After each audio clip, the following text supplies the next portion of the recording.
Assalaamu calaykum kulanti wanaagsan isku soo noqod wanaagsan mar kale waxaan ku rajeynayaa inay galab qurux badan ku tahay ma ogtahay in lacagtu ay qiimo ka leedahay agtaada marka ay jeebkaada ku jirto mar haddii jeebkaada ay ka baxdo waxay qiimo agtiisa ka leedahay qofka ay jeebkiisa ku jirto muuqaalkan waxaa kugula wadaagayaa qaabka aad ku maamuli kartid dhaqaalaha ku soo gala ama mushaarka ku soo gala ayaan kugula wadaagi doonaa ugu yaraan ilaa iyo 4 qodob oo aan anigu si qaas aan u sameeyo ayaan kula wadaagi doonaa wax badanna ka bedelay dhaqaalahayga keydkayga iyo noloshayda wax badan ka bedelay marka haddii aad danaynaysid soo dhawow qalina buug soo qaado waxaan waa qodobadan in wax badan ay ku anfici doonaan waa istiraatiijooyinka aan aadka u jeclahay mar walbo oo aan aniga muuqaal samaynayo topic aan diyaarinayo waxaan isku dayaa inaan ku soo koobo qaab fudud oo qofka ku fahmi kara xataa qofka aanan aqoon u lahayn maareynta dhaqaalaha aanan waxba aqoon u lahayn inaad baratana qasab maahan oo jaamacad waada qasab maahan waa wax aad u fudud oo haddii aad samaysid aan hubo in dhaqaalahaaga wax badan uu iska bedeli doono hadduu ilaahay ka raali noqdo mar kale isku soo noqod wanaagsan maxaad u baahan tahay marka hore si aad dhaqaalahaaga aad u maamusho ama dhaqaalahaaga baad u kaydsato kow waxaad u baahan tahay qofku waa inuu wax soo galaa su-aasha ugu horeyso haddiiba isweydiiso wuxuu u baahan yahay qofka si dhaqaalihiisa uu maamulo dabcan waa inuu dhaqaalo soo galaa dhaqaalahaasi siduu doonaha kuugu soo galo ama ha noqoto shaqo aad ka shaqaysatay oo aad adigu xamaalatay oo aad wax ku soo saaratay xooggaaga amaba ha noqoto shaqo aad maal gashatay oo aad ka fiirsatid bil walbo dhaqaale markaasi aad ku leedahay waxa ka soo baxa maalgelinta aad samaysay iyo sidoo kale qaab kale oo dadka badanaa ay aad u sameeyaan oo ah in ay samaystaan ganacsiyadaasina ay dhaqaale ay ka helaan dadkoo dhanna ganacsiyo ma furtaan dadku waxay aad ugu badan yihiin inay xamaashaan oo ay xoogooda ay wax ku soo saartaan waxaa laga yaabaa marka inaad tahay dhallinyarada xoogooda wax ku soo saarta ama dalka ku sugnow ama qurbaha ku sugnow qodobadan aan kula wadaagi doono haddaad samayso waxaan hubaa waan kuu ballan qaadayaa in dhaqaalahaaga wax badan iska bedeli doono number 1 waa inuu horta mushaarku soo galaa mushaarka siduu doonaa kugu soo galo ama xamaal ha kugu soo galo ama maalgelin ha kugu soo galo ama ganacsi adigu aad leedahay ha kugu soo galo intuu doona ahaado cadadku doona ahaado $100 $200 $1,000 $1,500 $3,000 wuxuu doona ahaado oo dadku isku mushaar ma qaataan shaqooyinkuna isku title maaha marka mushaarku soo gala marka ugu horeysa waa inuu mushaarku soo galaa qodobka labaad wuxuu yahay mushaarka ku soo galay wuxuu u baahan yahay miisaaniyadu u baahan yahay inaad adeegsato ama aad isticmaasho qaabka aad lacagta ku bixi lahayd waad ma aragtay shaqaysatay waad hanatay ama xoog ku hano ama maalgelin ku hano ama ganacsi ku hano markaad hanato waxaad u baahan tahay inaad miisaaniyad degsato inaad budget aad u qorato budgetka muxuu yahay waad isweydiinaysaa waxaa macquul inaad maqasho dowlad hebel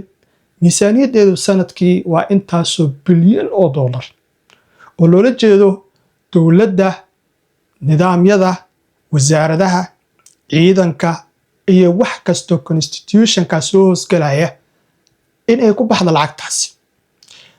marka budgetka wasaarad baa loo bixiyaa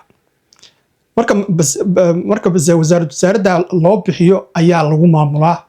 baahiyaha ka jira wasaaradda gudaheeda shaqaalaha ciidanka hadday noqoto wasaaradda gaashaandhigga hadday noqoto wasaaradda warfaafinta sidaa ayaa lagu xaliyaa waana mushaaraadka ay markaa bixiso wasaaradaha marka adigu waxaa u baahan tahay inaad budget degsato inaad miisaaniyad degsato adigu miisaaniyaddaada waa maxay waad isweydiinaysaa anigu miisaaniyaddeeda maxay noqon kartaa waxay noqon kartaa guriga aad gasho guriga aad degan tahay kiradiisa waa miisaaniyad lagaa rabo inaad dejiso caafimaadkaaga gaarigaada cashuurtiisa wax kasto oo baahiyahaaga ah ayaa la yiraahdaa miisaaniyad waa inaad marka miisaan u degsataa maxaa nolosheeda ku baxa kiradeyda korontadeyda biyaha biilkayga caafimaadkayga gaarigayga maxaa ku baxa markaad qorato oo aad degsato oo aad total garayso inta kaaga baxdo waxaad ogaanaysaa markaa in miisaaniyadaadu ay fadhiso tusaale guriga waxaa kaaga baxo $200 caafimaadkaada waxaa ku baxo $30 tusaale oo kale assurance baa lagu jiraa wadamada hormaray assurance baa lagu jiraa 30 25 hadba waxay ku xiran tahay da'da qofka ayay ku xiran tahay marka assurance-gaasi inta lagaa qaado kirada gurigaaga korontada biyaha internetka biilka inaad qorato iyo cunada oo biilka soo hoosgalaysa haddaa reerkaaga wuxuu dirtay aad miisaaniyada ku dartid miisaaniyada marka waxay ka caawinaysaa mushaarkaaga inay wax ka soo haraan markaad lacagta qorshayso oo aad u qorshayso miisaaniyada aad u dejisay ee aad reerkaagii iyo noloshaadii iyo wax kastoo baahiyahaaga soo hoosgalayay aad ku bees garayso waxbaa kuu soo haray marka waxa kuu soo haray ayaa waxaa loo kala qaadi karaa laba waxyaabood waa qodobka saddexaad qodobka saddexaad waxaa weeye inaad kayd ka samaystid kaydkaasi inta aadan samaysanin ama qodobkaas intaanan kuu dhammaystirin qodob muhiimsanaa jiro qodobkaasi waa qodob la yiraahdo emergency fund ama sanduuqa degdega wax degdeg baa kula soo gudboonaa kara nolosha ayaa iska bedeli kartaa caruur haddii aad qabto caruur haddii aad dhashay xaas haddii ay kuu joogto gaarigii baa ka halaabi kara gurigii mashiinadii dharka lagu dhaqayay fridge-kii wixii baa fadhiisan kara ama telefishinka ayaa halaabi kara ama laptop ha noqdo wax kale ayaa halaabi kara ama qof reerka kamid ayaa xanuunsan kara marka sanduuqaasi emergency fund loo yaqaan ee dhaqaalaha degdega lagala soo baxo ama dhaqaalaha degdega la dhigto waxbaa lagu ritaa marka miisaaniyad dejiso miisaaniyadaada ayaa wax lagaga ridaa 50% waxay noqotaba markaad 50%kiiba wax aad ku ridato ama 20 baa Allah ka dhigay aad ku ridato emergency fund-kaasi markii wax degdeg ah ay soo boodaan ayaa lagu xalliyaa waa inaad marka aad leedahay qodobka aan u laabto marka laga yimaado emergency fund-ka inaad wax ku soo ridato waa kaydinta inaad kayd samaystid haddii aadan kayd lahayn life is really hard aad bay u adag tahay nolosha aad bay u adag tahay qofka maanta waxyaabaha uu ka fikiran waa laba waxyaabood ay dadku aadka uga walwalaan waa caafimaadka iyo dhaqaalaha caafimaadka ilaahay baa haya dhaqaalahan ilaahay baa haya qofka ilaahay waa wax sii kara ilaahay baa ka qaadi kara laakiin waxyaabaha ee qofka ama aadanuhu ay aadka kaga walwalaan qofka haddii caafimaad darro soo food saarto yacni aad buu kaga walwalayaa xanuun baa ku imaanayo ma shaqayn karo noloshiisoo dhan isbitaal buu ku dhammaysanayaa haddii dhaqaale xumo ay ku dhacdo waa waxyaabaha ugu adag ee dadka homeless ku noqdaan waxyaabaha ugu adag haddii aadan haysan bangigaaga ay waxba ku jirin yacni aad bay u adag tahay inaad markaa kayd dhigato kaydkaas aad dhiganaysidna aad 20% mushaarkaaga ka mid ah aad u qoondayso 20% ka mid ah mushaarkaaga inaad u qoondayso haddii aad awoodi kartid ay kaa go'i karto sababtoo ah awood xataa maahane qasab bay markaa kugu noqonaysaa sababta qasab kugu noqonaysan wax kale maahan yacni inaad badbaado inaadan dad wax weydiisan inaadan raadin credit inaadan raadin deymo inaadan raadin ayay noqonaysaa so marka that will help you a lot marka waa inaad marka kayd aad samaysataa kaydka markaad samaysato lacagta kaydka ku jirtaa haddii lacag fara badan ay noqotee kumanaan kun gaarayso what's next marka maxaa xiga waayo bangiga haddii 10,000 aad maanta dhigato oo aad sanad kadib aad u laabato 10,000 ayaad soo qaadanaysaa mila socotaa marka maxaa xala marka waa inaad samaystaa maalgelin oo ah qodobka 5 waa inaad maalgelin samaystaa oo aad maal gashataa wax markaasi wax soo saar ku yeelan kara maalgelintu waa lagu khasaaraa waa lagu faa'iidaa hadba waxay ku xiran tahay waxa aad maal gashanaysaa si ku xiran tahay marka maalgelin ku samay dhaqaalaha ku wada jira keedka ha u ogolaan inay keed ku wada jiraan ee 100%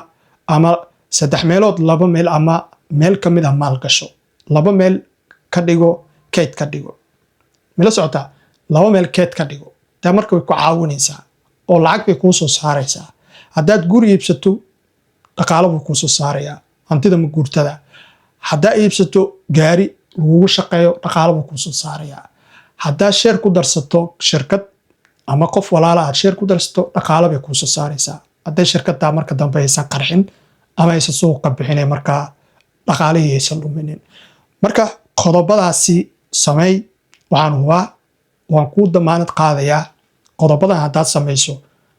in dhaqaalaha wax badan iska bedeli doono bilaha soo socda. tijaabi dadna uma baahan doontid, adiga ayaa iswadi doonaa, gaarigaada ayaad isku wadi doontaa. marka 5 qodob oo ah qodob koowaad inuu ku mushaarku soo galo, qodobka labaad inaad maaliyad maxaa la yiraahdaa miisaaniyad aad samayso, qodobka kale maamulidda iyo miisaaniyadda, kaydka iyo maalgashiga inaad samayso. waa inaad intaa barataa. waa xirfadaha maanta jaamacadaha loo geli karin, waa xirfadaha dadku ay isbari karaan si ay u noqdaan dad markaasi financial freedom financially. waayo maanta dadku waxay aad u doonaan u raadiyaan ay waqtigooda ugu badan geliyaan sida ay ku noqon lahayn dad markaasi yani dhaqaale ahaan madax bannaan. waxyaabaha kuu keeni karana waa system iyo nidaam iyo qorshe aad u degsatid, qaabka lacagta ku soo gasha aad ku maamusho. qof walbana qofka uu kaga hormaraa ama uu kaga guul gaaraa waa qaabka dhaqaalihiisa u maamulo. wax kasta hadday ku soo galaan aad cunto isticmaasho, ku faataasho maalin walbo, adigana tuugsi maalin walba, niyad jab maalin walba, xaalad baad ku sugnaanaysaa. marka si aysan taa kuugu dhicin qodobadan sameey, una fiirso. mishaarku soo gala qor, kiradeedu maxaa ku baxa, cunadeeda maxaa ku baxa, koronto maxaa iga baxa, qoro. buug soo gado bil walba dhaqaalahaaga wixii soo gala qoro, miisaaniyadaada degso. ogaal wax badan baa iskaga bedeli doona. marka muuqaalka halka ayaan kusoo gabagabaynayaa. tan intaa muuqaal mid kale ma ku kulmi doono, waxaan kaaga tegayaa sidaa iyo nabadgelyo.